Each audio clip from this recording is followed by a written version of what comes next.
మొక్కల నర్సరీ వ్యాపారం ద్వారా ఒక మంచి సంపాదన వేలాది రూపాయల్లో సంపాదించే వాళ్ళు చాలామంది ఉన్నారు. దీనికి ప్రభుత్వ పన్నులు కూడా ఉండవని చాలామంది ప్రూవ్ చేస్తున్నారు. వాళ్ళతో మాట్లాడి వీడియోలు చేస్తున్నా. సో నేను తక్కువ పెట్టుబడితో ఎక్కువ రాబడి ఇచ్చేటువంటి నర్సరీ వ్యాపారం గురించి ఎక్స్ప్లెయిన్ చేస్తున్నా. ఆల్రెడీ చేస్తున్న వాళ్ళతో గంటలు గంటలు రోజులు రోజులు మాట్లాడి వీడియోలు చేస్తాను. అందుకే మిమ్మల్ని గుడ్ ఇన్ఫర్మేషన్ ఒక్క కామెంట్ ఇవ్వండి చాలు. నాకు మా టీంకి మీరు ఇచ్చే ఒక్క కామెంటు కొండంత బలం అని గుర్తుపెట్టుకోండి. సో అంటే దీంట్లో ఏ రకమైన ప్రభుత్వ సబ్సిడీలు ఉన్నాయి మళ్ళీ సెపరేట్గా, అలాగే తక్కువ టైంలోనే మంచి ఆదాయాన్ని ఎట్లా పొందొచ్చు, ఇట్లాంటి వివరాలు కూడా మీకు క్లియర్గా వీడియోలో చెప్తా. ఓపిక్గా లాస్ట్ దాకా చూడండి. మనం డైలీ చూసేటువంటి నర్సరీ వ్యాపారం అనేది చాలా లాభదాయకమైనది, నిరకడగా సాగే రంగం ఇది. ఈ బిజినెస్ స్టార్ట్ చేయడానికి పెద్దగా కష్టపడాల్సినటువంటి అవసరం ఏమీ లేకుండా చాలా ఈజీగా మనం అడుగులు వేసేసే అవకాశం ఉంది. ముందుగా మీరు ఈ వ్యాపారాన్ని కేవలం 5,000 నుంచి 10,000 రూపాయల చిన్న మొత్తంతో కూడా మీరు చాలా ఈజీగా స్టార్ట్ చేయొచ్చు. లేదు అంటే చాలా పెద్దగా ప్లాన్ చేసుకుంటే ఒక 50,000, 75,000, 1,50,000 రూపాయల వరకు క్యాపిటల్ పెట్టుబడిగా పెట్టి విభిన్న రకాల మొక్కలతో మీరు చాలా డిఫరెంట్గా ప్లాన్ చేయొచ్చు. మీ దగ్గర ఉన్నటువంటి ఖాళీ స్థలం లేదా అద్దెకు తీసుకున్న భూమి వీటి ఆధారంగా ఎంచుకోవాల్సినటువంటి పరిస్థితి ఉంటుంది. దీనికోసం ఎలాంటి ప్రత్యేక లైసెన్సులు కానీ ప్రభుత్వానికి ఇచ్చేటువంటి ట్యాక్సులు కానీ ఏమీ ఉండవు. కాబట్టి ప్రభుత్వం వైపు నుంచి ఏ రకమైన పన్నుల భారం అనేది ఉండదు.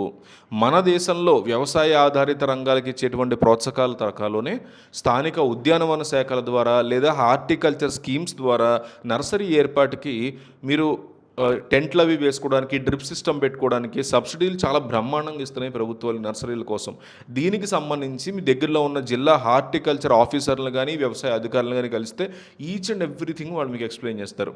నర్సరీ ప్రారంభించేటప్పుడు ప్రతిరోజు అమ్ముడయ్యేటువంటి మొక్కల మీద ఎక్కువగా శ్రద్ధ పెట్టాల్సి ఉంటుంది. ఫర్ ఎగ్జాంపుల్ ఇప్పుడు తులసి మొక్క ఉందనుకోండి, చాలా తక్కువ ధరకు దొరుకుతుంది. వీటికి ఇంట్లో కూడా మన ఇళ్లలో చాలా డిమాండ్ ఉంటుంది.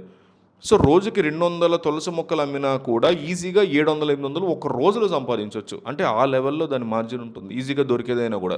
ఇండోర్ ప్లాంట్స్ సంగతి చూసుకుంటే పీస్ లిల్లీ అని, డిఫెన్ బ్యాకియా అని, మాన్స్టరా ఇట్లాంటి రకరకాల ఉంటాయి. వాటికి చాలా లాభాలు ఎక్కువగా ఉంటాయి. ఇవి ఇంట్లో ఆక్సిజన్ ఇస్తాయి, అలాగే వారానికి ఒక్కసారి నీళ్ళు పోస్తే సరిపోతుంది. కాబట్టి కస్టమర్లు వీటిని చాలా ఇష్టంగా ఎక్కువగా కొంటూ ఉంటారు. పూల మొక్కల్లో మందార, గులాబీ, చామంతి, డాలియా ఇలాంటివి ఎండకి తట్టుకునే పరిస్థితి ఉంటుంది. కాబట్టి వేసవి కాలంలో ఇవి చాలా ఎక్కువగా అమ్ముడవుతూ ఉంటాయి.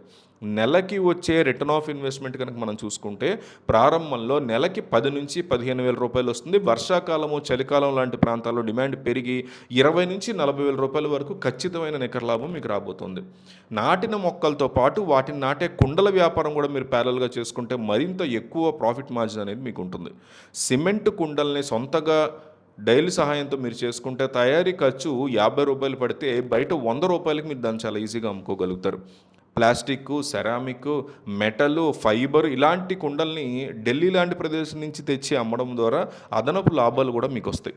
మీ నర్సరీ వ్యాపారాన్ని నేరుగా వెళ్ళి సందర్శించి మొక్కలు, కుండలు కొనుగోలు చేయడానికి బెంగళూరులోని బనశంకరి సెకండ్ స్టేజ్లో ఉన్నటువంటి రకరకాల ప్రాంతాలు, బెంగళూరే కాదు చాలా చోట్ల మీకు దొరుకుతాయి. ఇప్పుడు ఎగ్జాంపుల్ రాజమండ్రి దగ్గర కడియం అని ఒక ప్లేస్ ఉంటుంది.